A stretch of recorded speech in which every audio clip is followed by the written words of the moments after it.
Guys, I'm thrilled today to introduce you to Wendy Papasan. And Wendy, thank you so much for joining us. Of This course. is this Hi, is our everybody. this is our every Friday for almost the last 5 years, and we have some spells where we get breaks, but we have someone come and speak to the team about various different things that are happening, right? Some of it's the market, some of it's leadership. We call this our leadership and So personal I guess development. I was at the bottom of your list since it's Honestly, been Wendy, to five be honest, years. I think I didn't hit your radar for a while because I'm sure there were some emails that probably did. You definitely were on the top of the list for a long time. I'm sure of it. So, um, we're thrilled to have you here. This call kind of comes as a result of having had the opportunity like you to get into a lot of incredible rooms with incredible people and realized somewhere several years ago that I would have all these sort of great ideas and ahas and epiphanies that would come out of these meetings I would go to and masterminds and classes. And I'd come back to the team and I would just, you know, rapid fire try to unload everything in a 10-minute segment. I went away and this is what I learned, and you guys should all take it in. And it just really was falling flat because what the problem was is that I was really the bottleneck. I was standing in the way. So I thought, let me just get out of the way and bring the leaders and bring the stories to the team. So I appreciate you joining us this morning. I kind of like to just get started, just sort of understanding. And again, we got to meet your husband when we were in Austin a couple of weeks ago. And so now we get to see like the brains behind the operation, right? So how tell us kind of how it all started, Wendy. Like for you, real estate, like you have built such an amazing career. You've got multiple different legs of your business now. I know you guys are big investors. I like to hear sort of the process. Like, so how did it start for you? What were you doing? How did real estate become a thing that you were like, well, maybe I'll give that a shot? Well, hi, everybody. Thanks for having me. I'm Wendy. I'm from Austin, Texas, and I've been doing real estate for about 2 decades now. I actually got into the business because Jay, my husband, a lot of you know, has been working with Gary Keller for 25 years. And when I got pregnant with my first son, I quit my job and we started to do real estate investing. So Jay and Dave and Gary wrote The Millionaire Real Estate Investor, and none of them had really ever, besides Gary, done any investing. So Dave and Jay and I and Heather Iaruso, who was the research assistant that was working with them, decided to do our first flip. And so that's really how we got into real estate. I did real That estate. was you weren't licensed at that point. You were just like No, your yeah. what was your career? Like what were you doing Yeah, so for my background was in marketing. So Jay and I met in New York City. We met on the East Coast. I'm from the Midwest and he's from the South, and we met in New York. And my background was in marketing, and I wasn't really sure if I wanted to go back when I had my first kid. And actually, our first foray into real estate investing was when we moved. After I got pregnant, we were in a little two-bedroom, one-bath house, and we decided that 2 bedrooms would be a little bit better for our marriage, having a baby. And so our first home became our first investment property. And because I was, staying at home, I basically became the de facto landlady. And I've been managing all of our investments ever since then. We've got 16 doors now. And it's been a very unsexy, kind of slow and steady building of the empire. Every couple of years we buy another property. We've never sold anything. We've lived in three of our houses. We've kept all of our houses, and most of the houses are in Austin, and we've just benefited from a massive increase in appreciation. Our first house we bought for 175. We put 3.5% down. The interest rate was 7.5%. And it's worth about $850,000 now. That's And that's it's a pretty good return. Yeah, it's paid off, and complete strangers have paid our debt down, which we're very grateful to our tenants for doing that. And yeah, so I was a real estate investor for 5 years, and then I actually got my license to save money on investment properties. That was my whole reason. Um, and I was thinking it would be very part-time. So I had my kids pretty close together. They're 14 months apart, and opted not to go back to work. And so then my goal, actually, I found my 411. I don't know if y'all use the 411 there, but I found my first, um, like my set of goals for my first year in real estate, and take a stab at what my goal was that year. 12 houses.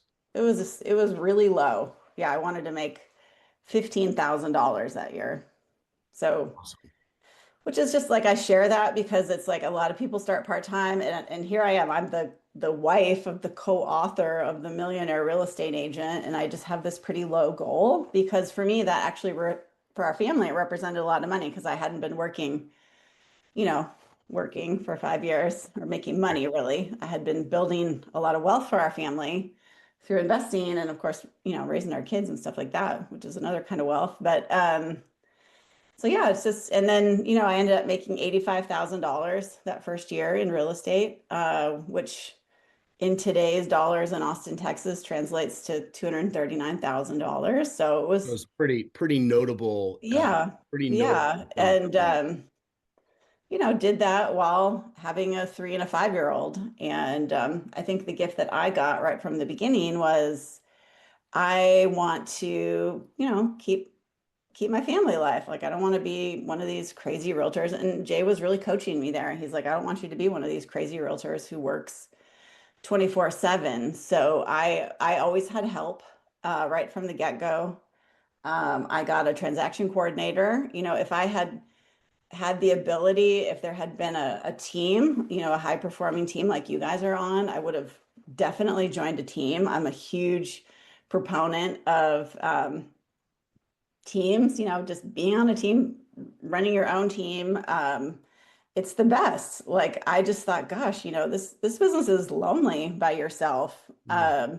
And even just the little discussion you had this morning is so valuable. And I just think people who do it on their own, I mean, there's a reason 90% of people who join, become realtors get in and out of the business because it's really hard and it's really lonely. And I just have always felt like a team is the way to go, and there wasn't really a team for me to join, so I, started my own team. What I And what I what I what I love about this, I just want to pause for a second. What I love about your story is, I'm going to use the word humble beginnings in that you sort of, you backed your way into, and you're being very modest about what you've built. It's a bit of a force of nature.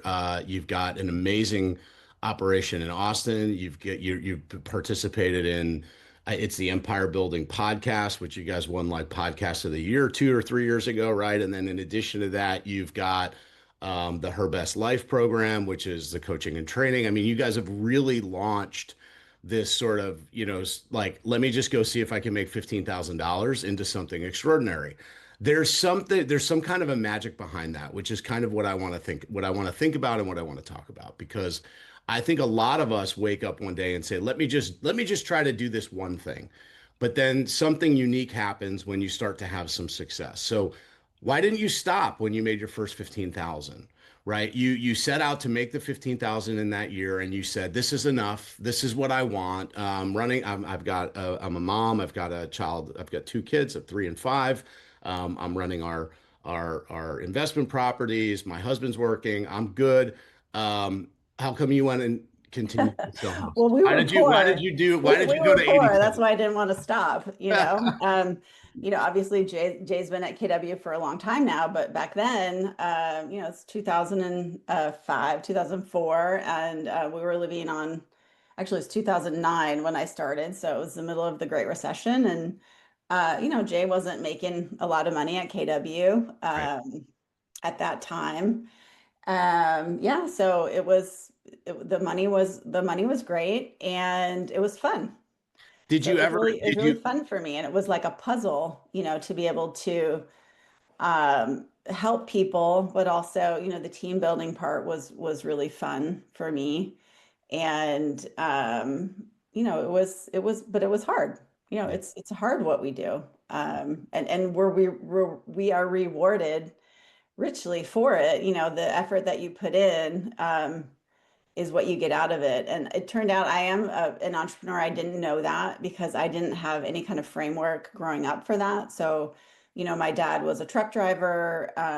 My dad's family is all farmers. I grew up in, a small farming community in northern Minnesota. My mom was a secretary. And so I didn't have a framework for really what was possible. And even though I had a business in high school, I made jewelry and I sold it in 3 stores and then I just let it go because I didn't think that that was like a possibility for me.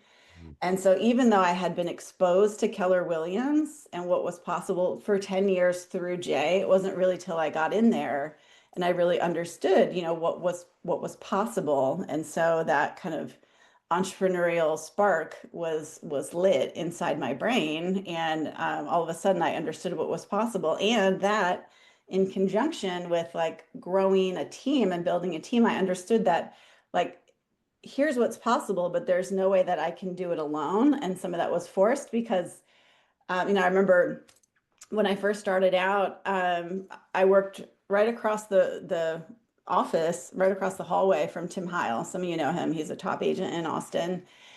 And I started when I was 38, and I would roll in at 9, and I had to leave at 2:30 to pick up my kids, and I would get there every day. And he was like 22 years old, and he was just grinding. He would get there at 7:30 in the morning. He'd start calling, FISBOs and expireds, and he just would grind through the whole day because he was in his 20s, and you can do that in your 20s, and those of you that are a bit older know that, once you hit your 40s and 50s, like your body doesn't let you do that. And so like that was kind of the gift that I got, which was like I knew I couldn't do all that, nor did I want to.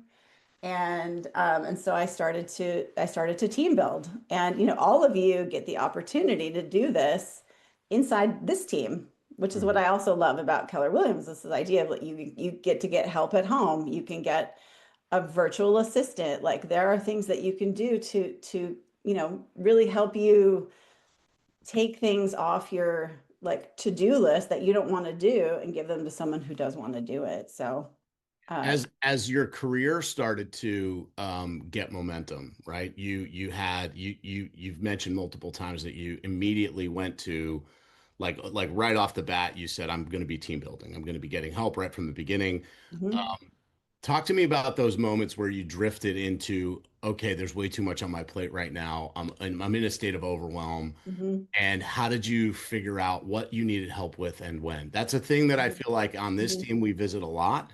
We mhm, have a lot of high performers on this team. We have a ton of leverage. And mhm, yet, consistently in the seat that I sit in, a lot of the one-on-one dialogues that I have with people are, okay, I'm using as much as I can, and I still feel like I'm about to jump off a bridge. yeah, So, what was your process like to figure out, okay, where do I need to get help versus take my foot off the gas? And right. because I think there's a humility to the way you talk about how you've grown this, and yet you've continued to grow it. So at no point did you Mhm. say, and this is what I was talking about earlier, okay, that's enough. I'm good. Well, that's not true. Well, well, that doesn't look like it from my view, because I keep seeing new things that you keep exploring and launching. So Yeah, maybe you took a moment to say, I'm going to be more focused over here than over here. yeah. But your Well, I business mean, I'll is, tell you, in 2019, I had a lot of personal stuff that was going on, and we were finishing our house here in Austin. We did a giant down to the studs remodel. We had a really bad contractor who ended up stealing money from us, and I was managing that whole project. And we had to fire him, and I fired him, and he just was like a bad guy. And so I ended up finishing. Our house was had basically had drywall in it. So I ended up finishing the house out with my handyman at the time. And at the same time, Jay was having back surgery that we thought was going to last a day. He ended up having extended time in the hospital. we were moving, just the stress of all that. And I was pretty burnt out in real estate. And the year before in 2018 had been our best year. We made $3 million. We sold 325 houses. And I had hired kind of a sales manager, also not the right fit. She wasn't a bad person, but I was ignoring kind of the signs, and I just was burnout.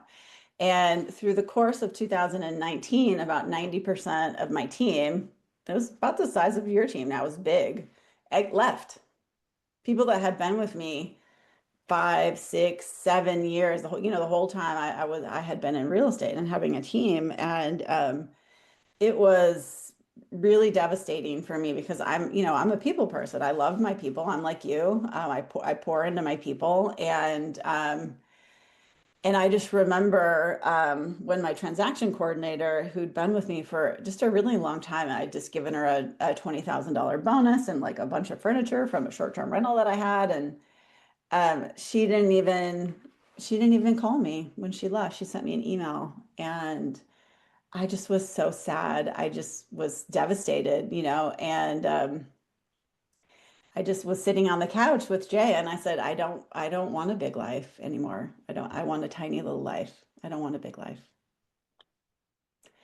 And so I stayed pretty small. So, that was 2019, and luckily a couple agents stuck around. They were brand new agents. They're now my top two agents. It's funny how that Mhm. goes, right? And they stuck around, and we rebuilt, but I really didn't want to rebuild. So through 2020, our team remained really small.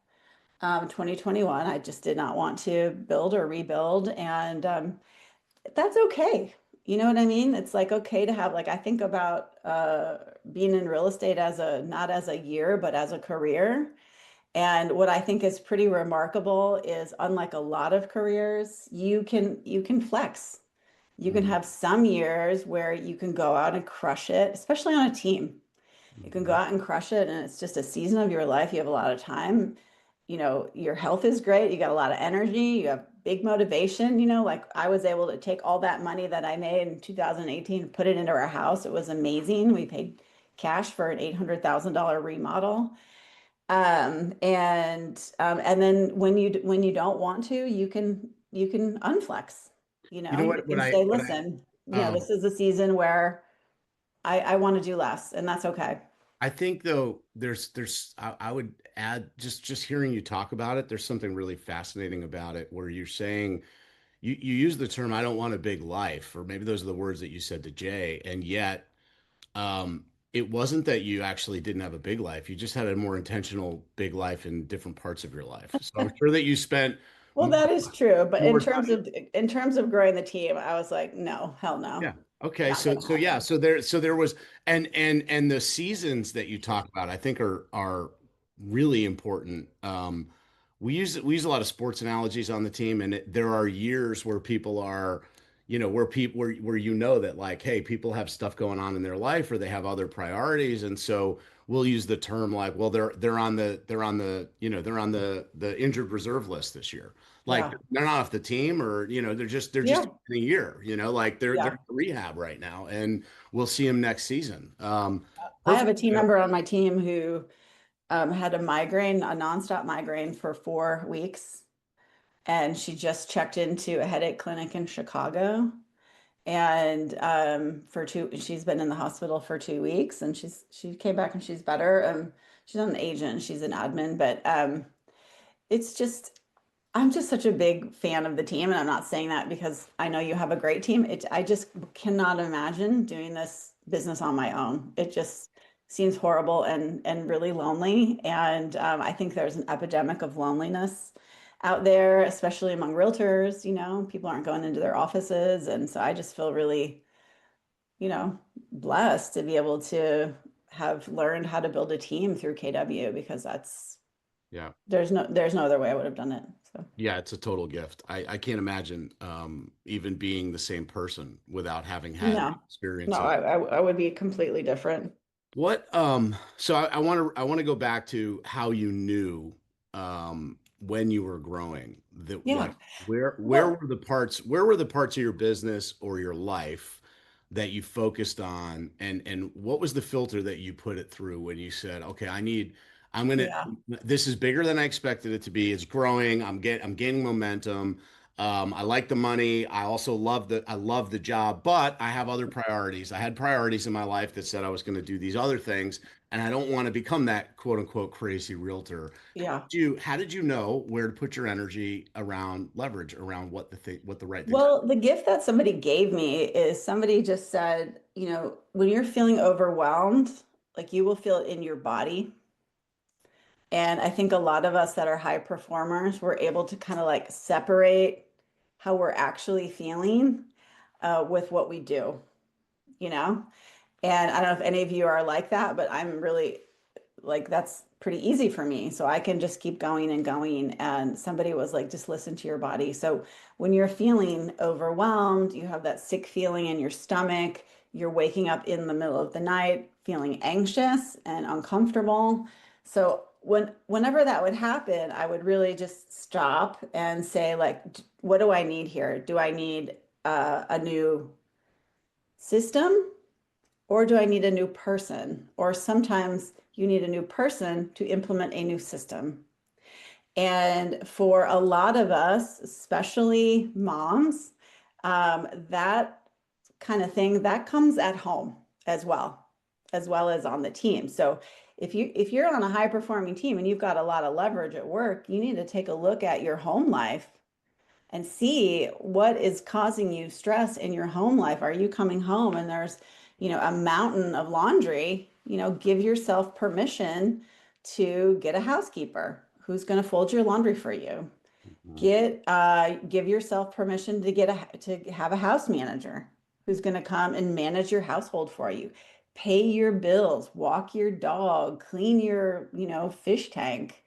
I think a lot of us understand the concept of like help and leverage at work, but where we kind of fall down is for some reason in America, especially for women, we have this like 50s ideal of where we have to work full time, and in the case of being a realtor, more than full time. And then at home, we got to do all the stuff, and that's what creates a lot of overwhelm for people. And so for me, a lot of the help that I got was really at home. I know a lot of my contemporary rainmakers that are men, they have a full time, stay at home, unpaid spouse, and that's awesome for your finances. Like I didn't have that. I have an executive. Like my husband works for Gary Keller. Like Gary Keller says come in, like he's got to be there, you know?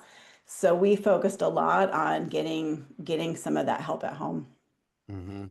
How did you was there a process that you went through with Jay in those conversations where you Yeah. would decide what you were going to get? Because and I Yeah. know this is really granular, but I guarantee you this is really helpful for a lot of people on this call. Yeah. When you're I'm going to call it negotiating or having those dialogues, right? So you guys had an agreement, we're going to do it this way, right? Yeah. You set a goal, it's going to be 15,000 and I'm not going to be a crazy realtor, and then you became a crazy realtor. And then and so then Jay said, "Wait, what? Hold on. I thought we weren't going to do this." And you said, "Yeah, but look at the money I'm making. Look at Yeah. this. I'm also getting personal joy from it." Yeah. I'm going to use the word negotiate. There's some negotiating that Yes. happens with your spouse Yes. around, hey, these are not necessarily this isn't the framework we thought we were getting into, but this is the direction we're going. Yes. Yeah. Tell me Yeah, about that's so wise, Matt, because that is the case. And I'd been a stay-at-home mom. I've been doing our investing stuff, but I had everything pretty much buttoned up at home. Mhm. It's not like I was greeting Jay at the door with like a martini every night when he walked a in. pipe and slippers. Yeah. Yeah. But, when you become a realtor, your life it is a little crazy. Your home life does change. And so there is some negotiating that goes on with your spouse. And so, I think the gift that we have given ourselves is every year we do a like a couples retreat just for the two of us. And it actually started when our kids were pretty little. It was my idea. And I think Jay thought that I was probably gonna ask him to for a divorce or something because I was like, we're gonna go away for the weekend. The kids aren't coming, and we have a lot to talk about. Oh boy. Yeah, And I know that he was like, setup is terrifying. yeah, he was like pretty Yeah. nervous about it. Yeah. And so we went, and it was transformational for us. And so we've been on a couples retreat every year for about 18 years. And that first year, we just asked each other a lot of questions. And I'm happy to share our framework and our questions with everybody on the team because it's very powerful.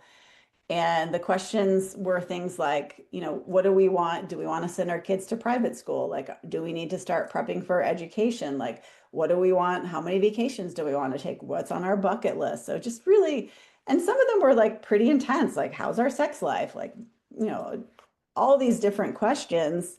And at the end of that weekend, we had shared a lot with each other because, honestly, when you're a parent and you've got kids, and even when you don't have kids, it's like you're blowing and going, and it's hard to sit down and kind of get on the same page. And so that framework is something that we've built on for the last 18 years. And that's been a really big piece of our success together as a couple because, you might be an entrepreneur and your spouse might not be an entrepreneur, so it's really hard to it just can be hard to get on the same page if you don't take the space for it. So we would take a weekend every year and just focus on that. So you talked about a framework. There's also, I think, something else that comes in, which reminds me of like a couple things that my wife and I do, which are relevant to the dialogue. One is that we generally are able to take a walk almost every day for about an hour, and we just have a couple of rules around the walk, which is like it's like no business talk walk. Like Mhm. we can't go start walking and then be like, okay, for the next hour, I'm going to unload all the shit that you need to do. And you're going to like, there's just like, it's a no business talk walk. Like it's an hour a day. And sometimes we say no What do word. you guys talk about? Yeah, sometimes nothing. Sometimes literally nothing. We just walk next to each other. And sometimes it's, something that is just like, like on either one of our minds. Yeah. But we just can't, it's not a to-do list. Like Yeah. that's one. The other one is our every other week date night, which is Mhm. something that I actually probably picked up from you and Jay, because you guys do an every week date night too. Yeah. On Wednesday. Yeah, and for us, it's the same. The rules are, we alternate who gets to pick what you do, Mhm. and the other person can't say no and can't complain. So if Chris That's wants to smart. go, yeah, if she wants to go dancing, like normally, if she was like, Ooh, "Hey, I we're love going this. dancing," I'd be like, "I I'm don't taking really." notes. Yeah, I'd be like, I don't want to do that, but not like because I'm not allowed to complain and I'm not allowed to say no. And then I can take her on a hike, which she would normally be like, I don't want to do that. And I could see like, no, well, we're going to climb a mountain today. And she'd be like, oh, okay, can't complain, can't say no. So, Love it. like how you created the ground rules around it, which allows for the dialogue. I personally think the real estate business part of this, while it's hard and there are challenges, it's really quite simple. I think it's the complexity of our lives that make it more difficult because we do operate by such a different standard than everyone else in the world is used to. Our incomes are wildly volatile, our calendars are wildly volatile. The idea that we could be working at 8 o'clock at night and also on a call at 8 in the morning is really foreign to anybody else. They're like, when do you get to stop working? And those things are really turbulent for the people in our lives who love us. And it's hard to explain it because the words don't do it justice. So you need to have this framework for how you're going to negotiate or navigate the people in your life. And you and Jay have both been very outward with it. I participated in your couples retreat, your one thing retreat that you guys put together. Uh, Mhm. I think I understand Jay said that you'd had the last one last year. You're not doing Mhm. one. Yeah, so Yep. I did participate in the virtual version, so I didn't go. But we have another agent on our team. Is that you, Dan? Did you guys? Yeah. Yeah. Yeah, There's going to be a goal setting component to it, Dan. So the one of the tracks is going to be goal setting. Yeah, I think I'm going to run that one. So that's look, fantastic. yeah, It Well, wouldn't be a so one thing retreat if there was no goal setting, I feel of like. course. Yeah, no, there'll definitely be some goal setting. But there'll be some other stuff too. Um, So Wendy, you start building the business, and there's some point in time that I think most high achievers, and that you alluded to it earlier, get to a point where they say like, okay, wow, like this is bigger than I thought it would be. And then you started doing some other stuff, right? You started the podcast, and you started the Her Best Life program. Is it program training, coaching? What's the So word? yeah, it's a membership organization for women leaders.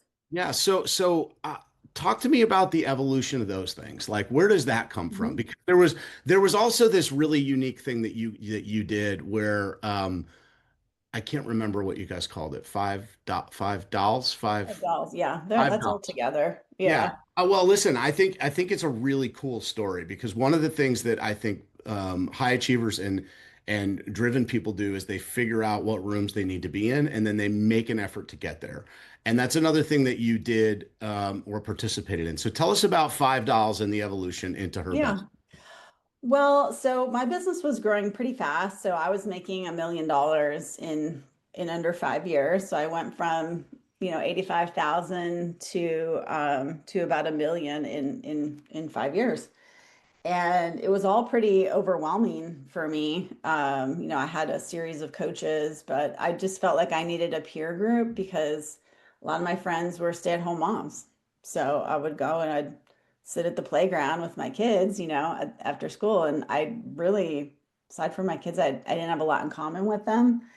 And so I actually joined an organization called EO. It's Entrepreneurs Organization. Fantastic. I think they're worldwide. Yeah, I joined there's the a Austin chapter there. chapter, and at the time when I joined, there's 150 members in Austin, and they were mostly men.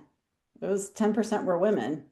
And what they do at EO is they essentially put you in a pod of 10 people and you have to interview for the pod, and the pod becomes like the kind of the foundation of being an EO. And so I was going on these interviews, I was going out to lunches, and I would go out to lunch and it would be me and 9 guys, which I don't have a problem with men. Like I love men, I'm married to a man, I have 2 sons, I have lots of men on my team. But at the time I had very different challenges than a lot of these other business owners. A lot of them had a full-time stay-at-home spouse.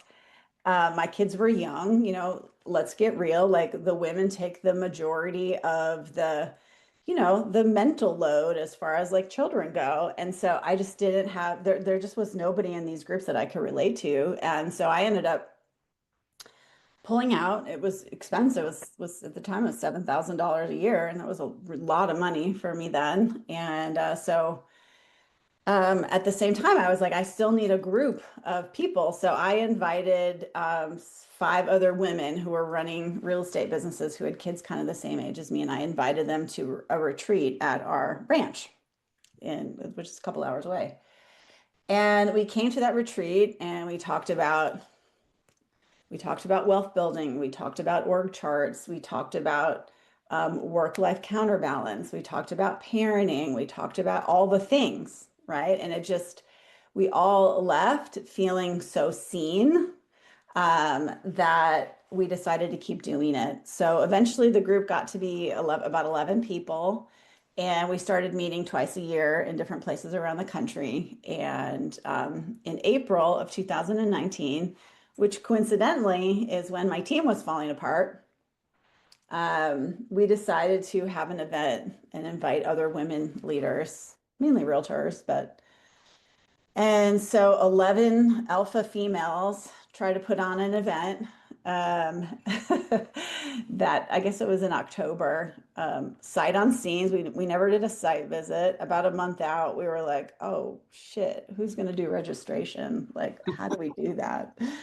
And so it ended up being, 200 women kind of just bet on us, and it ended up being really powerful because we got really vulnerable about, what it's like to be a female leader. And it's just different. It's all leadership is hard, we all wear a lot of armor, and it's nice to be able to just set it down. And so it just was a really powerful event. And so we've started to, that's when it was actually called Amplify then, but it turned out we couldn't get the trademark. So then it turned into Her Best Life later.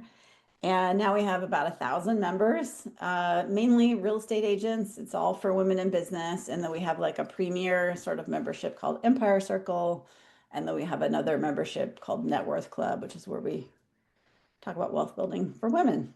And So, let's just talk, let's go back to the very beginning. mhm, So you called five people. mhm, Who did you call? What was the nature? You said they were friends or they were people you knew, but what was the nature of, I mean, you were curating a group. You were taking a page from this experience you had at EO, and mhm. you said to yourself, there's something to this, but that just wasn't my group.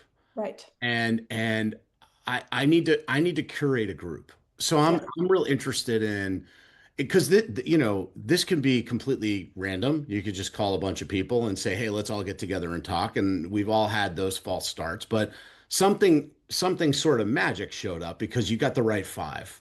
Yes. So what Yep. was the filter? How did you figure out who to call? They couldn't just be people you liked.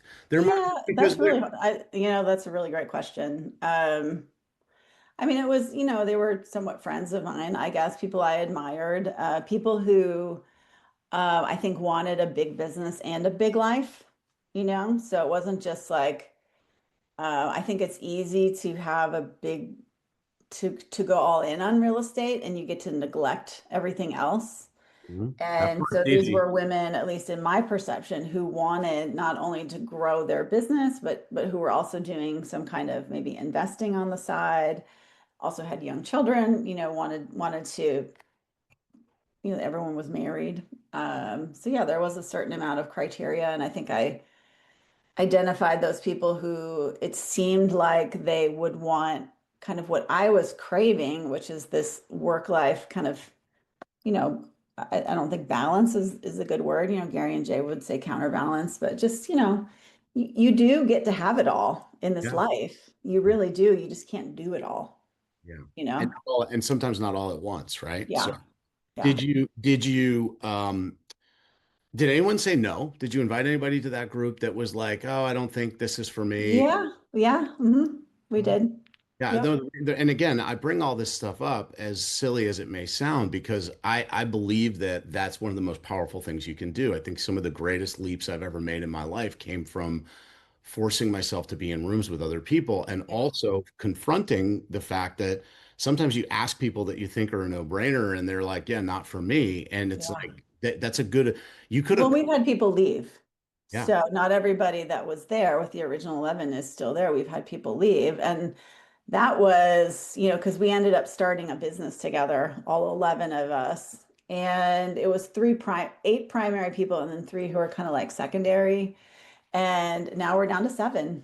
Mhm. And there was a moment where we were at one of our events where the rift had become irreparable. And, I was there, all of us were down on a beach together. It was, pretty late at night, and I was crying, like ugly crying, Mhm. trying to fight to keep it together.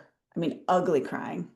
Mhm. And, for someone who has a lot of emotional control, it was very emotional for me. And I just, we couldn't keep it together. So it was probably one of the, lows of my life. And then the next day we had to get up and we had this big event. We had to put our shiny, smiley face on, and Keep going. it was really devastating. Yeah, it was really devastating. And those friendships, we always said that the friendships would come first over the business, and in this case, it really didn't. So it was pretty devastating. That we don't have enough time to really talk about that, but that's a really powerful segue into, do you think that some part of that rift, that challenge came from sort of losing track of what the mission was initially? That initially it was bring together this group to live the big life. Like where do you think? No, no, it came from, it was it was, I want to try to say this in a really nice PC way. One of the members who ended up leaving could not separate their, we all have other stuff that we wanted to recruit these people to, but we agreed that we would not do that Okay. for the sanctity of this business, of the Her Best Life business. And one of my partners was not able to do that. Got it. Yeah. So, which I understand. Yeah. Yeah. You Well, know. it's the choice, right? Yeah, You yeah, can't. which I totally understand. I mean, it was her job and she had to feed her family and things like that. So I totally get that. It's just you can't, sort of like steal people from an Yeah. organization and move them over. And so it was really tough. And I yeah, get it. yeah. So we've got about 10 minutes left here, Wendy, if you're open to some questions from the crowd here. This has been an amazing conversation. Guys, I would love to hear what are your thoughts hearing Wendy's amazing story here as she's gone through, this evolution from, solo agent to running a team to building multiple organizations. We heard a lot today. So what are you guys thinking? Let me see some hands. Tell me what's on your mind. Bennett, take it away, buddy. Well, the first thing is both of you guys need to get your memory checked because on October 20th, 2021, Wendy was on our call. She was. Yes, Wendy, you were here. Okay. So Okay. Now I feel better. I There you wasn't at the go. bottom of the list. Fantastic. Thank you, Bennett. Thank you. Somebody Team, remembered. team historian. Well done, Bennett. Thank you. Thank you. Aaron, EB, what are you thinking, EB? Hey, Wendy. Hi, I'm not sure if Erin. you remember me, but recently you did partner with me to help with a referral in Austin. Yeah, for sure. Yeah, Good so I to just see want you. to thank you for that. That was awesome. But yeah, you said a lot that resonated with me, and I didn't really know your history till today. So thank you for being so candid and open with your rise to where you're at now. I was also a stay-at-home mom for 17 years, and when I started real estate, I hadn't actually left the home to do much of anything in 2021. Mm, Ultimately, I went through a divorce following my career change and wow. a lot of that stuff. I didn't stay in my marriage like you did, but a lot of what you said was like really poignant for me, especially the first year goal of $15,000. Like, I just want to make 15 grand. I just want to have something to call my own. You know what I Yeah. mean? And you ended up far exceeding that. And in my first 8 months in real estate, I closed 24 homes. And I thought that like, wow, like this is amazing. Wow. I never had like something that I had identity with. I was just Wow. my kid's mom, right? Like that was my Right. identity. If someone asked me my favorite food or color, I didn't know. I was a mom, you know? So Yeah. that all really resonated with me and how you empower women to discover what their talents are and to, realize their dreams, even though they are parents. Like it's still possible. Just because you're the at-home go-to person all day long doesn't mean you can't have a career. Yeah. So I love all the resources and the empowering things you've done to help people in our position. But one of the things you said that really resonated with me was a quote you said, I wanted to do real estate not as a year, but as a career. And I don't know if you knew how much that meant, like to someone who, like, when we go through some tough years in 2022, I was in a near fatal car accident and that Mm, derailed all of my achievements in real estate, mm. including that was the same year that I realized I was ending my marriage. So that was a very devastating year for Wow. me. And I could have quit real estate, but that exact thing is like not as a year, but as a career. That resonated with me. So that was really powerful. So I just wanted to share. Wow. What a great story, Erin. That's really remarkable. Thanks, Aaron. Appreciate it. Ginger, what are you thinking? Yeah, Wendy, I just wanted to comment that this was really a great, your story was great for me. I love that you have this holistic approach and it wasn't just of your whole life. It wasn't just like, hey, I rocked it in real estate and I did all these businesses. You started with this career in real estate as a mom, but then you talked about individually how you needed to check in with yourself. You couldn't, that you had to stop separating your needs from the business. And then then you moved on to togetherness of the team and how important that socialization and that connectedness to other people in the business was important to you. And then to take it to the couples thing that you and Jay needed to like really do that work. And then even the tribe, I loved that you said you were craving something. You go to this networking or business group and you weren't getting what you wanted. And you pushed out of yourself again and you created what you needed. And even in that, it seems like you're always checking to see if this is the right thing. And even though that wasn't perfect, you still kind of pursued and pushed through that and being very honest about that. And I really appreciate that. And I think that's a great lesson for me. Like, you have to look at your whole life, all aspects of your life, and make sure everything is working within this business too. And then that we shouldn't forget all those other aspects of our life. So I really appreciate your talk today. Thank you. That's so true, Ginger. Yeah, we talk about how the business will consume every ounce of anything that you give it, whether it's time, money, your health. It will consume all of it. It's a never satiated monster. And so, Wendy, you've definitely given us a great example today of how to constantly keep things in balance and in check, and not go too far in any one direction. And then also, and I think just a tremendous testimony to your vulnerability today. And I can't thank you enough for just being so candid, because it is very important for all of us to remember that none of these achievements come without some bumps and bruises along the way, and some confrontation. And sometimes we're confronted by ourselves as we look in the mirror and say, wait a second, who am I? And what am I bringing to the table here? And what part of this am I responsible for? So, Wendy, your story just absolutely resonates with that. So thank you. Dan, what are you thinking? I just want to give you a testimonial. A couple of my friends are in Her Best Life as well. Just raving fans of you. So I'm sure you know Biz in Her Best Life. Of course. She speaks so highly of the program you've done and everything that you've helped her with. So it's just really cool that you're doing it all. Yeah. Biz is the best. Yeah. She's Out there. wonderful. I've known her for 5-6 years now. So Yeah. She's great. incredible. Wendy, what's next for you, and how can we help you? Where can the Miale team show up to support Wendy Papasan and all of your many different hats that you wear? Can we find you on social media? Can we support your Her Best Life program? Where can the team show up and support you? Yeah, I love it. Well, first of all, I hope you guys know what a great leader you have in Matt. Matt is definitely one of the good ones.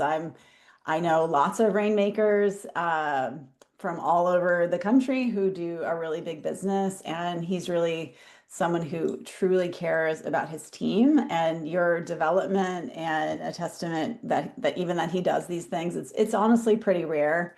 And I know, when you work with someone, you kind of take them for granted. And I just want you guys to know that Matt he really truly cares about you as a leader, and that is a rare thing. So you guys I'm are gonna really go blessed. cry now. Thanks, Wendy. Thank you. I mean, he talks a lot, but otherwise he's pretty great. Definitely a Yeah. talkie. Yeah. Yeah. So I'm on all the socials. I spend a lot of time on Instagram. I'd love to connect with you on Instagram. So it's really easy to find me. I'm the only Wendy Papasan in the whole world. So I'm on Instagram at Wendy Papasan, and then yeah, if you are into podcasts, we have a really great podcast. I do it with 4 of my co-hosts, including Sarah Reynolds, who is the #1 KW realtor in the world, I think. She made $34 million last year. And it's been a joy to witness her transformation actually through Her Best Life. And she joined our group. She was the last one of the 11 to come in. And since she's joined our group, when she joined, she was working till 10 o'clock every night, making a lot of money, working till 10 o'clock. And after she joined, she's lost over 100 pounds. She looks incredible. She is in Nigeria right now with her husband's family. Like, when we met, there's just no way she would have done any of that. And along the way, she's also, I think when she joined our group, she was making about $6 million, and now she's like at 35 million, like not volume, GC commission checks, right? She's a huge team. So she's one of my co-hosts. along with Seychelle and Kimber and Tiffany Fikes. And so you can find that at the Empire Building Podcast. And we talk about real tactical stuff. So we did a session recently on the kind of shifting market for sellers. And then we also talk about a lot of work-life balance stuff. They're short, they're 20, 25 minutes, they're fun. So if you guys are into podcasts, definitely listen to that. And then of course, Her Best Life is our kind of our flagship kind of program, and that's just at herbestlife.com. There we go. Yep. I just threw a couple of links in there. Perfect. Yeah, exactly what I was going to do. So, I mean, yeah. And I just, I'm a people person, so I love people. I love, seeing Aaron, and thank you for the referral. And, we'll gladly help all of your referrals in Austin and San Antonio. And then if you ever just, I'm in touch with a lot of agents. So if you ever need, an agent in another place, you don't know who to ask, reach out to me. I'm happy to have a chat. So I'm not really busy anymore. I know it sounds like it, but I'm an aspiring time billionaire. So my time is pretty much my own, and it's such a pleasure for me to be able to come back. And I feel like Keller Williams has given me an amazing gift, and I love to be able to share with other people. So thank you, Wendy. Thank you very much. So, guys, let's reach out to Wendy. Let's support her however we can. This has been amazing. What an amazing way to start off the weekend.